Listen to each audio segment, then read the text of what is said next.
وماما دي مجرته كرت يا دخلنا لين الدبانة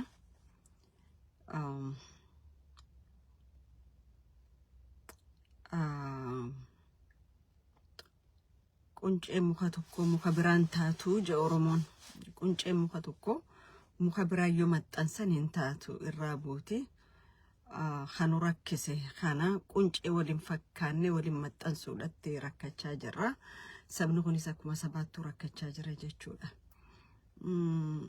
الدنيا تنرى واني ركتي وجراتي أورمو خيستي مكا أورمو جوفي ألابا أورموتي ركتي ألابا أورمو فاجي أبا وجولا إسي في مكا أورمو جو خاناتو ركتي جولا مالف كلشو نجد ورته في تجرا نمني لما يقولوا ليس أتشفيجي ألابات أنا متأنفتا نمني خانيس يو خاني يقولوا لأتشدي من متأنفتا أكتي أبا ننجرو أكتي كنترول قولا موسينجرو يشولا دينينيس فرنيس مكا أورموك أباتي أسبهي أنا تو أورمو فكانا قولا أن أورمو لا أنا مليخ أورمو فواقول انجرو جاء at the same time أورمو بالليسا جرا يشولا خنافين ألابا أورمو خان ألابا فاجد بسمة أورمو تيفي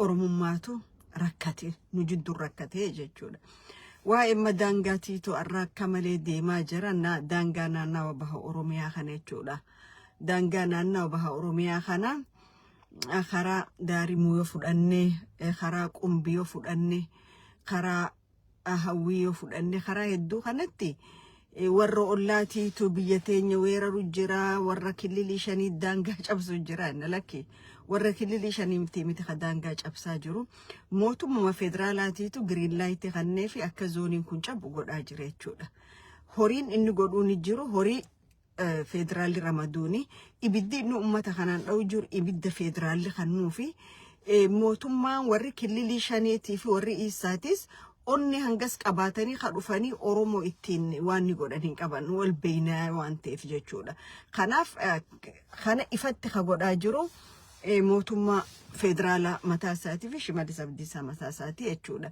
lolli kun naannoo kana qofarratti dhaabbatu deemuudhaaf deema haga federaalaan fanditame deemuuf deema maaliif jennaan zoonii bahaatii fi zoonii dhihaa cabsuun sagantaa mootummaa federaalaati bakki hoggaa hedduu naashinaalistoonni irraa ka'anii gaafii gaafatan yookaan naashinaalistoonni na dura dhaabbatan zoonii lamaan kun cabuu qaban sagantaa isaaniiti jechuudha amma karaa baha oromiyaa daangaa cabsiisee warra shiftaa warra kilili shanii kana fidee naqu baha wallaggaatti daangaa cabsiisee shiftaa faannoo kana fidee qubsiisuun warri kun warra nugusa torbaffaa raggaasisuu fi deemurraa tokko jechuudha nugusa torbaffaa warra haati abjuun nugusa timte jechuudha kanaaf kana godhuudhaaf dhiini oromoo ganneqamuu qaba waan bara 77 hin godhin arra onnee qabaatanii karaan isaan itti godhan hin jiru jechuudha bara mootummaa qabanitti ka humna afrikaa keessaa humna lammaffaa gaafa turanitti gaafa xayyaaraa fi taankii qabaachaa turanu lafa irra hanga qabatan kana hin qabanne dhiirummaatti qabatan gootummaatti qabatan hin qabanii jechuudha cinaasanis taanaan kan dhoysisaa jiru shimallisii fi mootummaa federaalaa mataa isaaniiti jechuudha akkanatti ilaallu biyya takka biyya federaalizimii qabdu keessa biyya sirna federaalizimiitiin wajjibulan keessatti isteetiin tokko odoo federaalli jiru akkamiin dhufee isteetii biraadha so this was given by this animals jechuudha bineeyyi oromoo bakka buutee teessu tanaatu dhiiga oromootiin qumaara taphachuu jira jechuudha bineeyyiin kun ganna afran irraa gaafa abbootii gadaa ajjeeftanii yaadattan abbootii gadaa san kallattumaan eenyu qaceelaa eenyu namicha eenyu mardaasaa jettan poolisaa kanaafi shimallis abdiisaatii fi namichi itti gaafatamaa poolisii federaalaa walumaa galaniiti manguddoo san rashananii jechuudha ciibsanii rashanan sammaariif godhame haala amma deemaa jiru kana mijjeeffachuuf isan cuftitee jechuudha so wanni soomaaliin godhu jirtu kun Somali warri ogaadeen forri isa wanni godhu jiran kun waan humna Oromoo raqabaatanii gootumaan raqabaataniiti miti Greenlight waan kan namteef godhaa jiranii jechuudha. Amma Oromoon generaalota meeqaa jira generaalli biyya tokko eegu daangaa tokko eegu meeqaatu jira generaalota hedduudha miti generaalonni Oromoo kun cufti isaanii corruptionoota hattoota jechuudha. Warra maallaqa ummataatiin borcii baasee taa'u jechuudha. Baktiin yoo jiraate generaalota Oromooti jechuudha. Baktii caalu isaanii jechuudha. Warra saamichaan miliyooneera ta'e jechuudha. Warra maqaadhaaf biyya tiisan ummata tiisan ja'an ka gaafa dhiigni Oromoodhaa akkana gannaqamu taa'anii dhiiga Oromoo san kaashii jijjiirratanii jechuudha. Cuftisi horii haraamii fi dhiiga Oromootiin boqoyteeti akka dubartii ji'a 9 gara qabdutti gara dhiibaa deemti jechuudha. Generaalonni Oromoo kanaa jechuudha. Arra silaa generaalli tokko ka lubbuu qabu jiraate ka corruptionaan illaa qabin silaa jiraate waan kana ni dhaabaa jechuudha. Cuftisi hanna keessa waan jirtuuf dhaabuu hin dandeessu jechuudha. Itti gaafatamaan poolisa federaalaa Dammallaash itti gaafatamaa poolisa federaalaati miti magaalaa Dirree Dhawaa keessatti hanna lafaa gaggeessan jiru. Hanna lafaa lafa ummata irraa diigan manneen ummataa diigan naannoo Dirree Xayyaaraa sanii meeqa fudhate amma silaa dalagaansaa hoggaan dhiigni Oromoodhaa yakkaan badiidhaan qaama biraatiin gannaqamu kana dhaabsisuuti irra ture jechuudha. Because isaaf dhiigni Oromoo gannaqamuun maallaqa fidaafi jechuudha maallaqa fidaaf. That's what it is. Warri kamma generaalonni keenya Geetaachoo Guddinaa kanneen Oromoodhaaf maal godhu jiran Oromoo fixaan jiranii odoo isaan jiruuti miti daangaa meeqarraa diinni diinaan jaa warra Oromoo fixu jiru kan abbaa feetan jaa namni daangaati ya dabreena dhooyinaan diina warra kana arkaan jiranii isaaniifis maallaqa arra warri kasaanii biliyooneraan jiru jechuudha biyya san keessatti yoo dhiigni Oromoo gadi naqamne qabeenyaan arkatan yoo dhiigni Oromoo gadi naqamne hannan waan hin godhanii jechuudha akkuma gartee hattoota corruptionoota dirkaabnee Dirree Dhawaa keessa wali qabame kana kakaan maqaa firasaatiin business achi banate kakaan maqaa firasaatiin ala kanatti maallaqa guurratu kakaan jaartii fi ilmaan baafatee as jiru hattuu caalu ka ummata bulchaa ja'anii ergan lafa ummataatiif qabeenya namaa hatanii jechuudha. Okay, ummata jara lammii irraa dhalataniif adooduu hin qabne.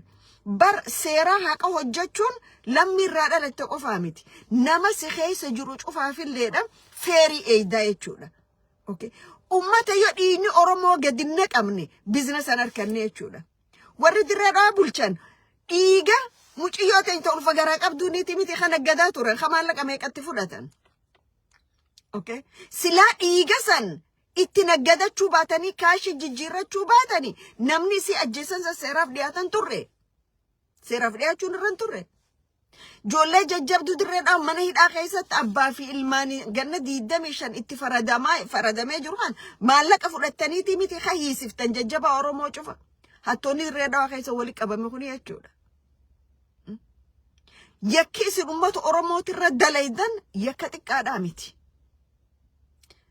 Isin amata dhufa dabra foon fi nyaatu dura ka Oromoo adoodu ni jira I don't even know the way I see it naggaadeedha malee bulchitoota miti jechuudha saamtoota lafaa hattuu lafa ummataa kaaree meeqaaniin hateettee wal cinaa oriituu jechuudha gubbaarraa hanga gadiitti haga poolis komishinii naannawaatti haga itti aana kantiibaatti haga biiroo biltsiginnaatti jechuudha hattoota lafaa jedhamanii jechuudha kanneen.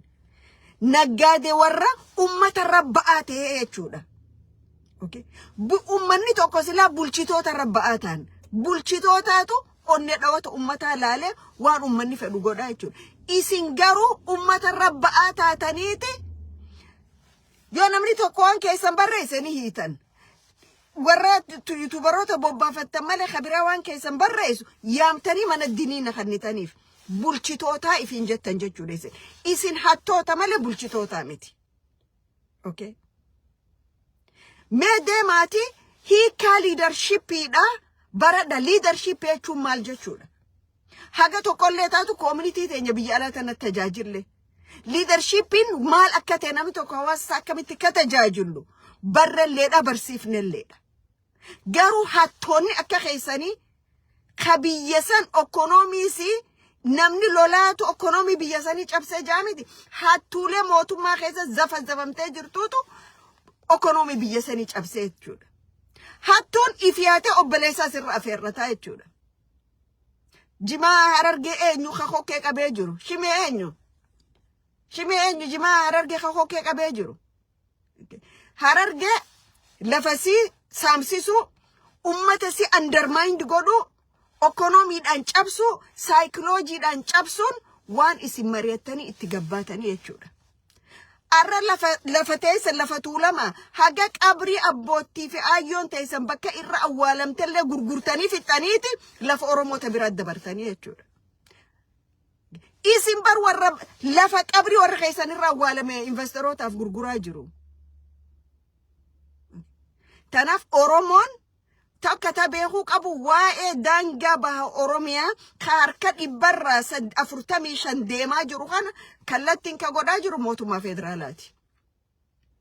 Okay. Malee Mustafeenii fi Adam Faara humna qabaatanii miti. Isaan puupeetiidha. Isaan ergamtoota namicha masaraa jiruuti malee humna takka tattawaqab godhan hin qaban. Warri magabbee ibsa kannus warri kililii shanii humna takka tawatti godhan hin qabanii jechuudha. Wal beeyna waan ta'eef. والبين وانتف واتكم من التقولين هم نتيتون شفتي خنمتف مسارا أبي أحمد الراي. أوكي قالوا لبو أورمو تنانا وسنتي يرو جي أميك أخي سباتي أغرتن نما إبا أفريف ديمي جولا isinis warri kililishanii naannawaan arra labsachaa jirtan kana ibiddaa hudduu ta'isan jala qabata malee nagee arachi keessan jiraattanii jechuudha. Ni qabanne jana koon gootummaan qabatanii ni akkana goone akkas goone jaan. Humna tamiin qabattan gootummaa kamiin qabattan wal beeynaan qaaniin qabduun jenne. Tanaaf ummanni Oromoo kabeekuu qabu mootummaan Abiy Ahmad haga Oromoo awwaalu irraa deebi'uuf hin deemu. Maaliif mootummaa kingdamii isaa amma bakka takka jaarratee miti biyya Amaaraa tana maaliitan ni jaarrate bakka itti nugusa ta'u itti nama eebbisan jaan achitti gondoroota dubbise moo whatever waan karaa sanii kolkolee karaa sanii san achitti mootummaa isaanii eebbisanii fi warri ortodoksii asii dhufee warra islaamarraa milyoonaan ni gurrataan islaama jee asii dhufee warra pheenxeetiinis an pheenxee kana naa godhaa jaan amantii sadii jidduudha taphata kana jidduutti dhiigni ilmaan Oromoo qisaasamaa jira jechuudha. Okay. Maaliif arrab lamummaansaa arrab sadiidha amma. Okay. Warri kililii shanii kunii fi warri gartee amma kitaaba tokkoon olii gayyaa yaa'u tokko kitaaba fasaadaa tokkoon atummaan haga feenu nuu kanni malee nuti umrii ta'e mootummaa kee jalatti gaggodhannee bullaa jedhanii waadaa seenaniif jechuudha. Oromoon yeroon ati kaatee eessaan jira ifiin jettu tana. Namni ijoolleen xixiqqoon dhuftee xanxala siyaasaa kannitee ijoolleen xixiqqoon dhuftee biiti akkanatti madaalamtu. Biyya jechuun waan laafaadhaa miti. Garuu Oromoon adeemsa amma deemu jiru kana yoo firraa hin dhaabne hatattamaan Falastiin ollaa Israa'el ta'ee jiraata jechuudha. Ati si dagan si raffisan meeshaan federaalaa si gubbaan dabartee kililiilee taan dheeyti Oromoo achi ol dhawaa jaan ati Oromoo biyya bulcheetta Oromoon biyya bulchuu jirtu hin jirtu. Shimallis Abdiisaan lafa tuulamaa gurguree fixee qabrii warra bakka warri isaanirraa awwaalamanuu gurguraa jira warra alaatiif investoroota alaatiif. Oromoon kana booda eenyu wajji nama meeqa wajji akka chaalenjii keessa seenuu deemu waan lafaatirratti asumarraa achi ilaaluu dandeessanii jechuudha. Tanaaf ijoolleen Ziyaad Barree tamma oriitee as qabanneechi qabanneettu tun abjuun Ziyaad Barree yoomillee galman geessu haga gartee maal jedhan haga maal dhufuu maarree karra eegii jedhanii hangasuu karraa eeganii deemanis bakka dhaqan hin qabanii lafatenya irratti investa godhani akkamitti kaysaan teeker goonuni beeyna jechuudha namni lafa fi irratti lafee fi irratti taa'eerame eegun jiru daarimu annagaale qumbi allagaale reer annagaale ordo tiin at subax kasta isku qarqarixisiin soodhista daarimu noodhisa qumbina noodhisa iyyaku dambay waana la is arki